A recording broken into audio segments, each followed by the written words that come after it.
longer. At least one half of well-constructed homes will have roof and wall failure.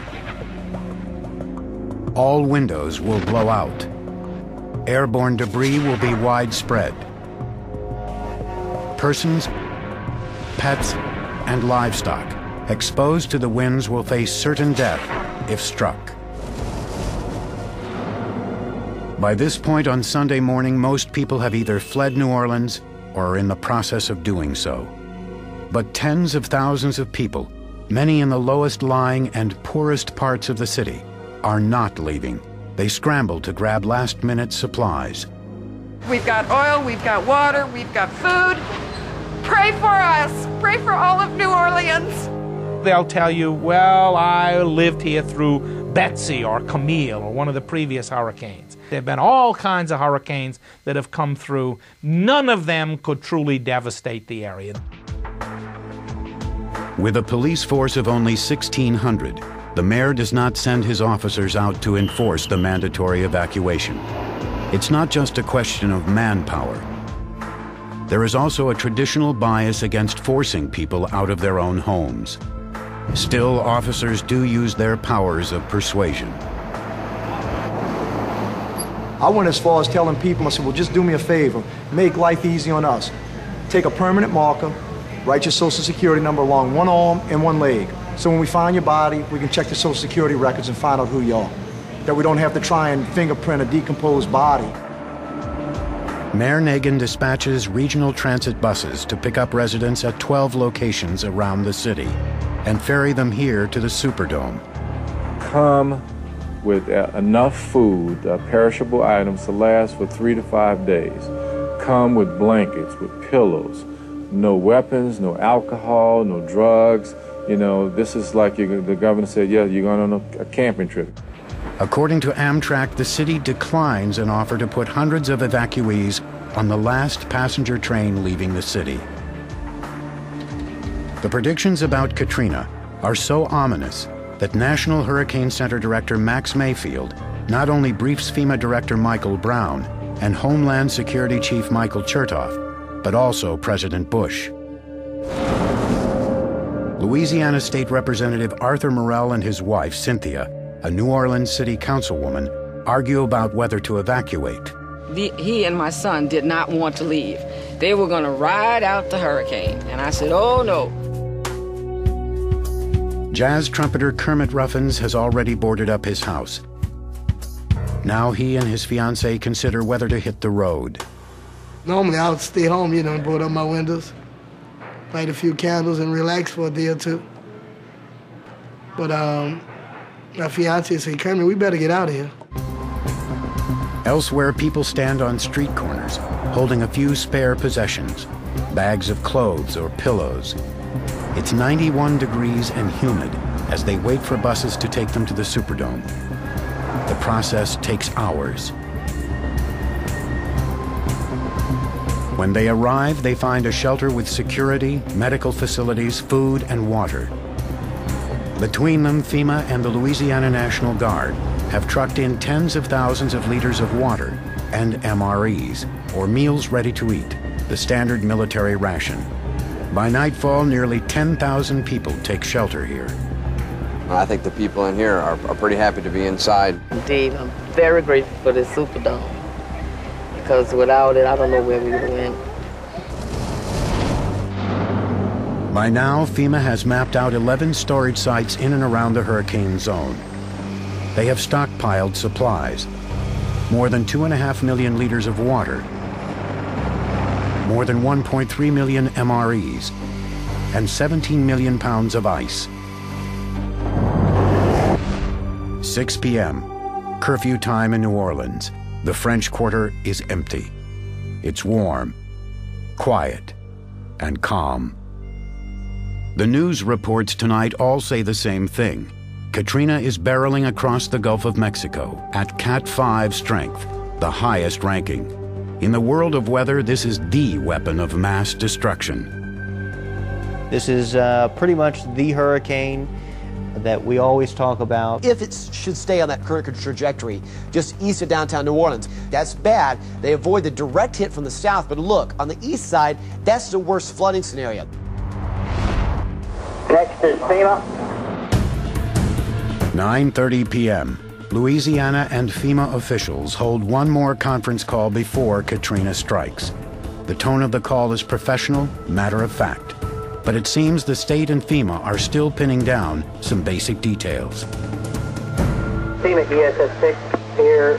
We would like to get some additional physical addresses for the general population shelters across Louisiana. I did send an email down to Kitty. The National Weather Service gives a dire flooding report. Yeah, you're pretty much going to have storm surge values around 18 to 19 feet outside your levee system. So that's going to cause you overtopping, probably both your federal levees and your parish levees. That's going to be an issue. There'll be major overtopping in your area. Monday, August 29th, 2 a.m. Central Time.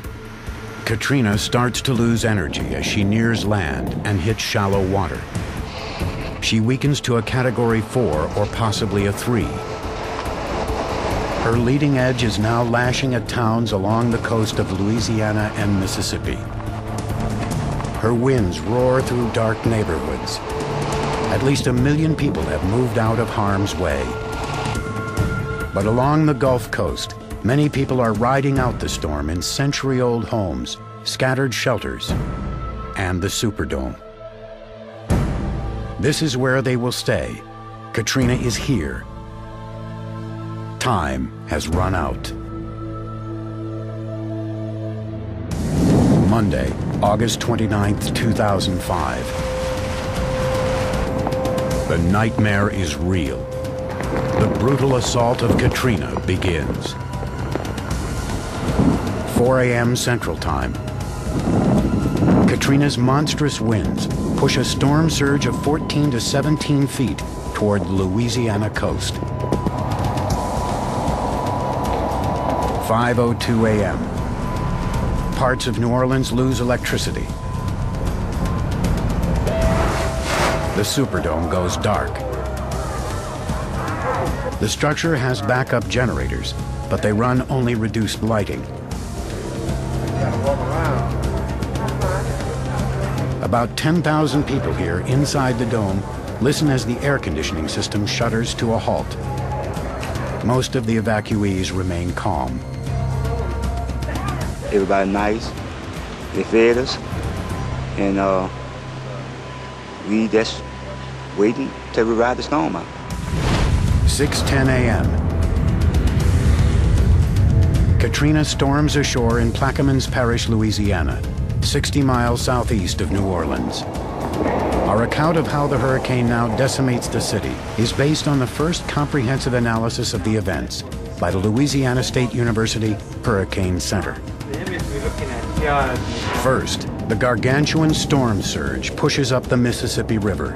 It also races here into the Mississippi River Gulf outlet, and here through Lake Borgne, converging in this area known as the Funnel.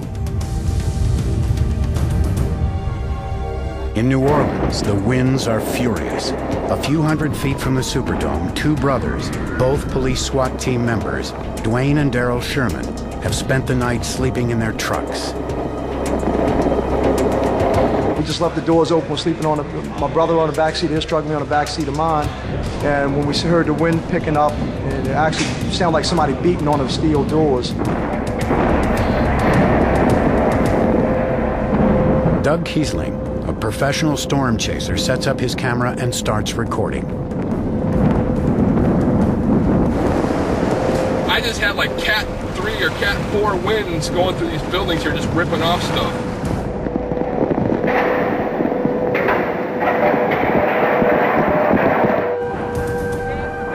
Evacuees in the Superdome hear a heart-rending noise. It looks like one section of the Superdome roof may soon peel away from the actual stadium. We're going to go now to Governor Blankham. that we have gotten from people in the dome tell us that there has been a portion of the roof that is leaking. Water pours into the stadium. Katrina's winds tear at the roof as she rips away 15-foot-long sections.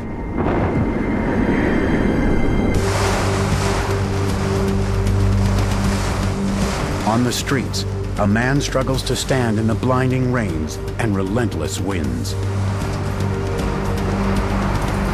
7 a.m. With the eye of the hurricane still south of the city, the storm surge tops the levees in the funnel.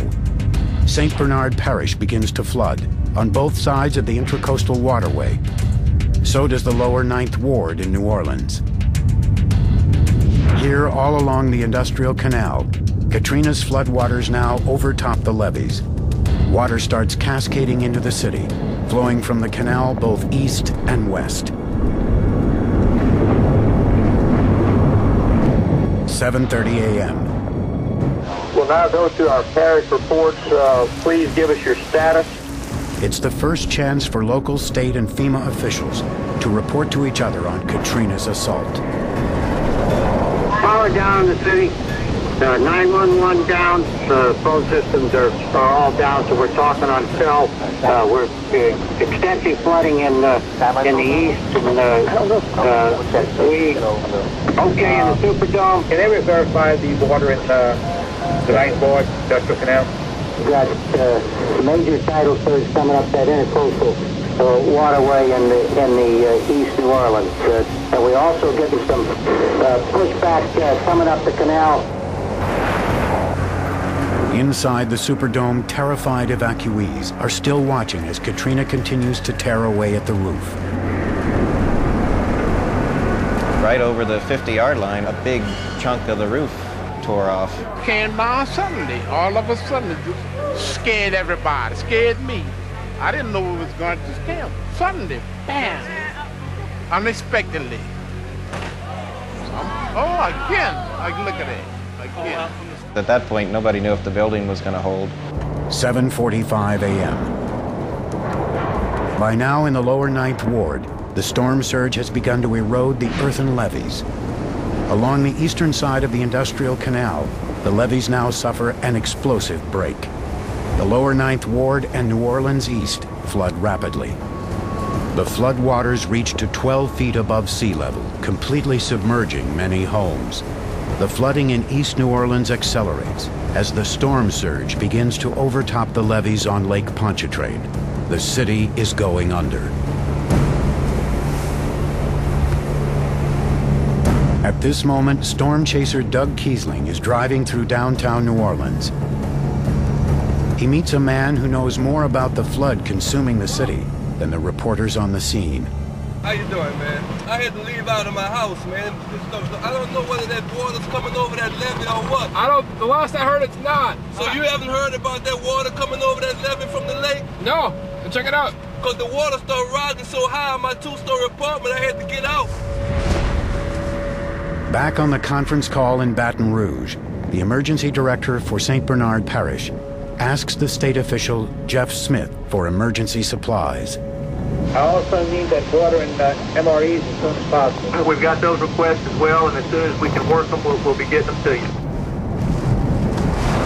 10 a.m. Katrina now whirls north and slightly east and delivers a direct strike near the Louisiana-Mississippi border. She decimates towns including Slidell, Louisiana, as well as Waveland, Bay St. Louis, Pass Christian, Gulfport, and Biloxi, Mississippi. We're in Gulfport, right on the coast. Other storm chasers here describe the scene. We got a big storm surge coming in now. These roads are going to be completely, we're not going to be able to drive in another hour. Well, we had to make it back to the hotel. Let's take a look outside and see what we got here. Well, there's the Gulf of Mexico right there, coming into our parking lot. Man, and we're still about an hour and a half away from the worst winds. Water's coming in the room. Oh, man. It comes in wherever he turns. Oh, yeah. storm surge.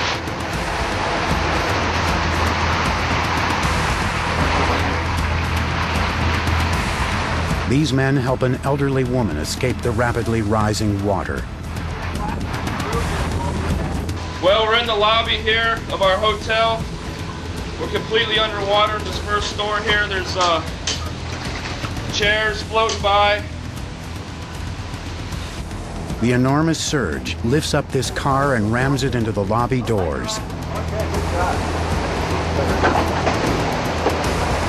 Jim, look at this over here. It's time to head to higher ground.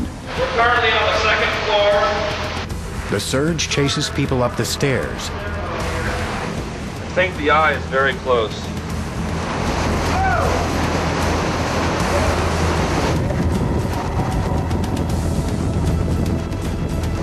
This is the eye wall. We're in the eye wall. Oh my God.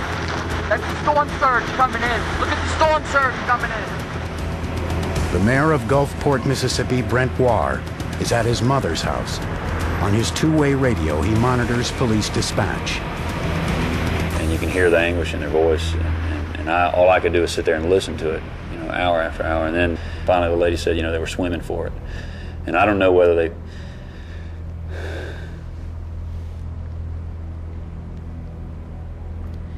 I don't know whether they survived or not, you know. Biloxi, Mississippi.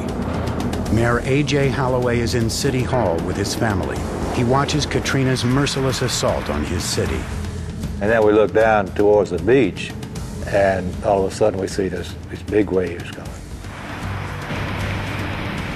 And they were just coming, and one right behind the other one.